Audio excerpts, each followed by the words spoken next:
Good morning students, कैसे हैं आप। मैं आशा करता हूं कि आप ठीक होंगे। मैं आपके बीच फिर से प्रीपोजिशन पार्ट 2 का वीडियो लेके आया हूं, है ना। मुझे आशा नहीं बल्कि विश्वास भी है कि आप लोग को वीडियो बहुत अच्छा से समझ में आ गया होगा। पार्ट 1 मेरा कोशिश रहता है कि आपको अच्छे ढंग से समझाया जाए, है ना। कुछ लोग का कमेंट आया हुआ है दूसरे चैप्टर से रिलेटेड, है ना। तो आपको कोई भी दिक्कत होता है तो मैं आपसे फ़ोन नंबर भी दिया करूँगा, आप पूछ भी ले सकते हो, ठीक है। बात तो नहीं हो सकता, मैसेज करके आप पूछ सकते हो।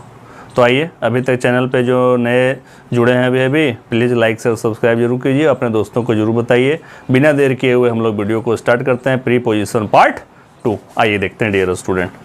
कहता है देखिए प्रीपोजिशन, यहाँ तो हेडिंग है या 2 क्लास है यानी पार्ट 2 है इसका। आज हम लोग पढ़ेंगे यूज ऑफ ऑन। रूल 1 कहता है कि ऑन का प्रयोग स्थान स्पर्श, है ना, स्थान स्पर्श के भाव को एक्सप्रेस करने के लिए किसके सेंस में, पर के अर्थ में होता है। पर के मतलब है ना, मैं कुर्सी पे बैठा हुआ, वह कुर्सी पे बैठा हुआ है, ठीक है, इस ढंग के सेंस में। देखिए एग्जाम्पल से क्लियर हो जाएगा। There are 5 books on the desk, यानी डेस्क पे जो है स्पर्श है एकदम, डेस्क पे 5 किताबें रखी हुई हैं। Ram was carrying a bag on his head, यानी राम जो है अपने सर पे एक बैग कर रहा है, ढो रहा है। The director is sitting on a wheel chair, जो डायरेक्टर है, निदेशक साहब हैं, वो व्हील चेयर पे बैठे हुए, यानी सारे में जो है स्थान स्पर्श हो रहा है। और ऑन मिस किसके सेंस में होता है डियर स्टूडेंट, पर के सेंस में होता है। कोई डाउट नहीं होना चाहिए माइंड में, जहां डाउट होता है कमेंट करके पूछ लिया कीजिए। फिर कहता है रूल 2 आपका, ऑन का प्रयोग को अभी तो फिर पढ़े हैं, पर के अर्थ में टाइम एक्सप्रेसिंग वर्ड्स, यानी समय को सूचित करने वाले शब्दों के पहले होता है। निश्चितता यानी फिक्स्ड है वो, निश्चितता के भाव का बोध होने पर ऐसा प्रयोग होता है। यानी टाइम एक्सप्रेसिंग वर्ड्स रहेगा, उसमें अगर फिक्स टाइम दिया रहे, है ना, पॉइंट ऑफ टाइम दिया रहे, तब हम लोग ऑन का प्रयोग करते हैं। जैसे ऑन संडे फिक्स टाइम है, ऑन थर्सडे मॉर्निंग यानी बृहस्पतिवार गुरुवार के सुबह को, है ना, को के सेंस में यहाँ पे आ जाएगा। ऑन द सेम नाइट उसी रात को, ऑन द इवनिंग शाम को, यानी सारा कुछ जो है अंडरलाइन है। ऑन द इवनिंग ऑफ 2 सितंबर यानी 2 सितंबर के शाम को। फिर कहता है on the morning of the event, सुबह के घटना को। यहाँ पे इवेंट थोड़ा सा इरेज हो गया है, ठीक है। आइए नेक्स्ट पॉइंट की ओर चलते हैं। आइए डियर स्टूडेंट देखते हैं रूल नंबर 3 क्या बोलता है। कहता है ऑन का प्रयोग ए ऑब्लिक, इसको ऑब्लिक बोलते हैं या स्लैश भी बोलते हैं इस, है ना, सिंबल को। एन द प्लस बस रहे, ट्रेन रहे, एरोप्लेन रहे या शिप रहे, उसके पहले हम लोग ऑन का प्रयोग करते हैं। जैसे गुड्डू बाज, यहाँ पे देखिए फील हो गया, Guddu was on a bus और train a plane a ship. ऐसा जब भी रहेगा ए या एन द रहेगा प्लस बस या ट्रेन या एरोप्लेन या शिप रहेगा तो उसके पहले भी हम लोग ऑन कर देंगे। रूल 4 कहता है ऑन का प्रयोग ए या एन प्लस साइकिल रहे, स्कूटर रहे, मोटरसाइकिल रहे, उसके पहले भी हम लोग ऑन का प्रयोग करते हैं। जैसे आर्यन वाज ऑन, यहाँ पे देखिए साइकिल, स्कूटर और मोटरसाइकिल। इसे बिल्कुल सिस्टम एक बार कर लीजिएगा तो रिवीजन हो जाएगा आपका। रूल 5 कहता है कि ऑन का प्रयोग पॉजेसिव एडजेक्टिव, पॉजेसिव एडजेक्टिव का मतलब जो होता है अधिकार जताना होता है, ठीक है। कोई भी ये जैसे ये कलम मेरी है तो ये मेरी हो गई, मेरा अधिकार है इस पर, ठीक है। साइकिल, स्कूटर, मोटरसाइकिल के पहले होता है, ठीक है। जैसे she goes to a school on her, यहाँ पे पॉजेसिव एडजेक्टिव सी के साथ क्या आ गया, हर आ गया, है ना। वह स्कूल जो है अपने साइकिल से जाती है, अपने स्कूटर से जाती है, अपने मोटरसाइकिल से जाती है। तो सी के साथ जो पॉजेसिव एडजेक्टिव आया वो क्या हो गया, हर हो गया डियर स्टूडेंट।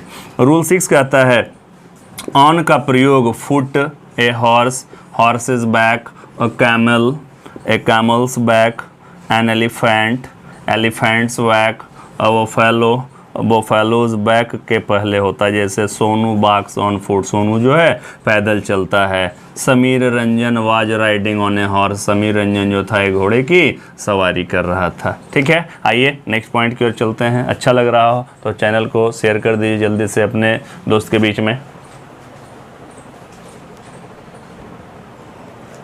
आइए डियर स्टूडेंट देखते हैं रूल नंबर 7 कहता है ऑन का प्रयोग निम्नांकित यानी नीचे दिए गए शब्दों के पहले होता है। कुछ ऐसे भी वर्ड होते हैं जिनका रूल तो नहीं होता है कोई, लेकिन हम लोग उसका यूज करते हैं। वैसे सिचुएशन में हम लोग को वैसे वर्ड को थोड़ा सा माइंड में सेट कर लेना होगा। जैसे टेलीविज़न रहे तो on television, on a diet, on demand, on a cold day, on holiday, on 15 अगस्त, जो भी इस ढंग का डेट रहे, on the radio, on A radio, on business, on duty, on the phone, on A tour, जिसको हम लोग tour यात्रा बोलते हैं, कहीं पे पिकनिक पे जाना, on loan, on A trip, on the telephone, on page 20, on strike, on the wall, on leave छुट्टी पे, on a journey, on guard, on fire, on the committee, on the wholesale.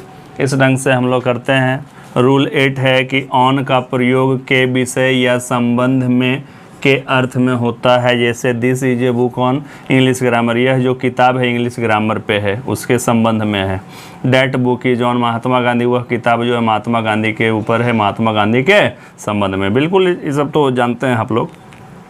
Rule 9 कहता है कि on का प्रयोग आधिकारिक रूप से सदस्य होने के भाव को एक्सप्रेस करने के लिए किया जाता है। कहीं भी किसी कमेटी के मेंबर हों, कोई विभाग में आप जॉब कर रहे हों, तो उसमें जैसे he is on the staff of SSC, यानी वह स्टाफ जो है आधिकारिक रूप से एसएससी का है। सी इज ऑन द कमेटी, वह जो है कमेटी में है। ठीक है, आइए नेक्स्ट पॉइंट की ओर चलते हैं। आइए डियर स्टूडेंट देखते हैं रूल नंबर 10 कहता है ऑन का प्रयोग कुछ फ्रेजेज में भी होता है। कौन कौन से phrases? On the first floor, on the third floor, यानी जितना फ्लोर तक रहेगा उतना फ्लोर तक हो जाएगा।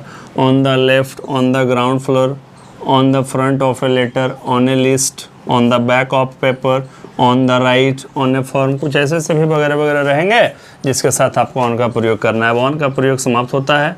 अब यहाँ पे स्टार्ट हो रहा है यूज ऑफ बिटवीन। बिटवीन का मतलब तो समझ रहे हैं, के बीच में, ठीक है ना। बिटवीन का मतलब के बीच में होता है।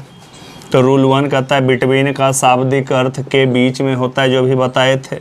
इसका प्रयोग टू पर्सन्स और थिंग्स, ध्यान देने वाली बात है कि बिटवीन का प्रयोग केवल दो व्यक्तियों या वस्तुओं के साथ ही किया जाता है।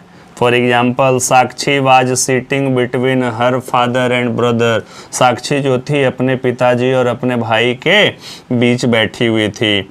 Divide these mangoes between Sameer and Sakshi, यानी इन आमों को समीर और साक्षी के बीच में बांट दो। नोट कहता है नोट 1, बिटवीन के बाद एंड का प्रयोग होता है, ना कि टू का। जब भी देखिए बिटवीन रहेगा तो एंड का प्रयोग होता है, उसमें टू का प्रयोग नहीं होता है। इसके बाद देखिए नोट नेक्स्ट में क्या बताता है, आइए नोट कीजिए जल्दी। आइए डियर स्टूडेंट नोट 2 देखते हैं। कहता है बिटवीन के बाद हमेशा ऑब्जेक्टिव केस। ऑब्जेक्टिव केस में समझ लीजिए जो कि ऑब्जेक्ट की तरह काम करता है। ऑब्जेक्टिव केस के प्रोनाउन का प्रयोग होता है, ना कि नॉमिनेटिव केस के प्रोनाउन का। जैसे देखिए दोनों यहाँ पे सेंटेंस दिया हुआ है, there is friendship between him and her. Him and her जो है ये ऑब्जेक्टिव केस में है। और दूसरा एग्जाम्पल दिया हुआ है, there is friendship between he and she, ये जो है नॉमिनेटिव केस में। रूल कहता है कि बिटवीन के बाद हमेशा ऑब्जेक्टिव केस देना है, इसलिए ऑब्जेक्टिव केस हिम एंड हर है, ये वाला सेंटेंस आपका सही होगा। बाकी जो नॉमिनेटिव केस में वो वाला रॉन्ग हो जाएगा। ठीक है, तो इस पर फोकस करने का कि बिटवीन के बाद हमेशा ऑब्जेक्टिव केस के प्रोनाउन का प्रयोग होता है। रूल 2 कहता है बिटवीन के बाद ईच एवरी का प्रयोग नहीं होता है। बिटवीन के बाद ईच एवरी का प्रयोग नहीं होता है। तो date batsman believe a whistle between each ball, यानी बिलीव ए व्हिसल का मतलब सीटी मार देता था, प्रत्येक जब भी बॉल फेंकाता था वो व्हिसल बजा देता था। और दूसरा एग्जाम्पल दिया हुआ है, that batsman believe a whistle between the balls. ठीक है, तो कहता है कि बिटवीन के बाद ईच एवरी का प्रयोग नहीं होता है, तो सिंपली ये सेंटेंस ठीक होगा। अब नोट कहता है कि बिटवीन के बाद each every plus singular noun plus and plus the next का प्रयोग होता है। सिर्फ ईच एवरी नहीं होगा, जब भी होगा तो ईच एवरी में दोनों में से कोई एक रह सकता है। एस एन का मतलब सिंगुलर नाउन होता है, एंड और द नेक्स्ट का प्रयोग होता है। जैसे there is good relation between each boy and the next, यानी है ना प्रत्येक लड़के और उससे आगे लड़के के बीच में भी बहुत अच्छा रिलेशन है वहाँ पे, तो ये भी सेंटेंस सही है। There is friendship between every girl and the next, प्रत्येक लड़कियों और आगे भी दोस्ती थी, यहाँ पे दोस्ती है वहाँ पे। यानी जब भी रहेगा तो ईच एवरी के साथ सिंगुलर नाउन एंड और द नेक्स्ट रहेगा तभी बिटवीन के बाद इसका प्रयोग होगा, अन्यथा ईच एवरी का प्रयोग बिटवीन के बाद नहीं होता। आइए नेक्स्ट पॉइंट की ओर चलते हैं हम लोग। आइए डियर स्टूडेंट देखते हैं रोल नंबर 3। कहता है बिटवीन का प्रयोग दो से अधिक व्यक्तियों या वस्तुओं के बीच में पारस्परिक संबंध यानी रेसिप्रोकल रिलेशनशिप बताने के लिए किया जाता है। सबसे पहले आपको बताया गया था, है ना, कि बिटवीन का प्रयोग केवल दो व्यक्ति में होता है, दो से अधिक के लिए एमंग का प्रयोग होता है। लेकिन यहाँ पे एक पॉइंट है कि बिटवीन का प्रयोग दो से अधिक व्यक्तियों या वस्तुओं के बीच में पारस्परिक संबंध यानी रेसिप्रोकल रिलेशनशिप रहेगा तो उसके लिए किया जाता है। जैसे there is cooperation between these 3 family, दो से अधिक हो गया, लेकिन कहता है जब रेसिप्रोकल रिलेशनशिप रहे तो उसमें दो से अधिक भी रहेगा तो बिटवीन का प्रयोग करना है, उसमें अगर एमंग का प्रयोग आता है तो वो सेंटेंस गलत हो जाएगा। नेक्स्ट पॉइंट कहता है there is alliance between these 6 countries, यहाँ पे there is alliance among these 6 countries, कौन सही होगा? बिटवीन वाला, क्योंकि जब रिलेशनशिप रेसिप्रोकल रिलेशनशिप रहे तो बिटवीन के साथ भी आपका, है ना, क्या लगेगा? दो से अधिक के साथ बिटवीन लगेगा। नोट 1 कहता है कि बिटवीन का प्रयोग डिफरेंसेज के बाद होता है, एमंग का नहीं। यानी what are the differences between oxen and bulls, ये सेंटेंस सही है, या what are the differences among oxen and bulls, तो कहता है डिफरेंसेज के बाद बिटवीन का प्रयोग सही माना गया है। देखिए आपके लिए अच्छा कलेक्शन किया जाता है कि ताकि स्टूडेंट्स को आगे इस रंग का कोई सा भी क्वेश्चन आए तो कोई कंफ्यूजन नहीं रहे, इसलिए नोट्स के साथ मैं लिखा रहा हूँ। ऐसा नहीं कि सिर्फ एग्जाम्पल करवा दे रहा हूँ, नोट्स रहेगा, आगे आपके माइंड में सेट रहेगा। आइए नोट कीजिए, इसके बाद एमंग का प्रयोग, फिर इस वीडियो को हम लोग लास्ट करेंगे। आइए डियर स्टूडेंट, अब देखते हैं यूज ऑफ एमंग। एमंग का मतलब भी के बीच में होता है। कहता है एमंग का शाब्दिक अर्थ के बीच में होता है, इसका प्रयोग मोर देन 2 पर्सन्स और थिंग्स यानी दो से अधिक व्यक्तियों या वस्तुओं के लिए होता है। कहता है divide these sweets among the children, ये सेंटेंस सही है। Divide these mangoes between the children गलत है, क्योंकि दो से अधिक रहेगा तो बिटवीन कब होगा? जब सिर्फ रहेगा रेसिप्रोकल, है ना, रहेगा तो। कहता है नोट एमंग और एमंगस्ट के प्रयोग में अंतर, क्या दोनों में डिफरेंस है? एमंग और एमंगस्ट का प्रयोग कॉन्सोनेंट स्टार्टिंग प्लूरल नाउन के पहले होता है, जैसे एमंग द बॉयज, ये देखिए यहाँ पे कॉन्सोनेंट एमंग द बॉयज, यहाँ पे कॉन्सोनेंट, इसको भी कर सकते हैं आप। फिर कहता है जबकि वोवेल स्टार्टिंग वर्ड्स के पहले एमंगस्ट का प्रयोग होता है, जैसे आवर का पहला लेटर वोवेल हो गया, अस का पहला लेटर वोवेल हो गया, उसके साथ हम लोग एमंगस्ट का प्रयोग करते हैं। इस प्रकार से डियर स्टूडेंट, है ना, ये टॉपिक आपका लास्ट हो गया।